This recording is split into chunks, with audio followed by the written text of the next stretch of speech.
আজকে আমার দুই মেয়ের আবদার মা বিরিয়ানি বানাও, সেই জন্য আজকে বিরিয়ানির প্রস্তুতি নিয়েছি। তা বিরিয়ানির জন্য সব রেডি করে নিয়েছি। এই দেখো বিরিয়ানির চাল, আর এদিকে চিকেন কষার জন্য চিকেন নিয়েছি, আর এইদিকে মটন। আর সকালে টিফিনের জন্য এই যে চাউমিন করা আছে। চাউমিন করা হয়ে গেছে, এবার বিরিয়ানির প্রস্তুতি নেবো। আর সবার তো মন জুগিয়ে চলতেই হবে, মন না জুগিয়ে চললে খারাপ, এটাই তো হলো ব্যাপার।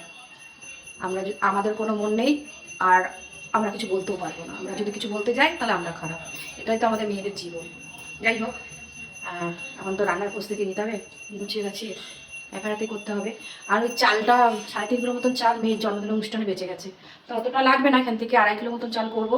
কেন অনেকজন লোক তো, 9-10 জন লোক, তাই জন্য 2.5 কিলো, মিনিমাম 2.5 কিলো চাল তো করবোই।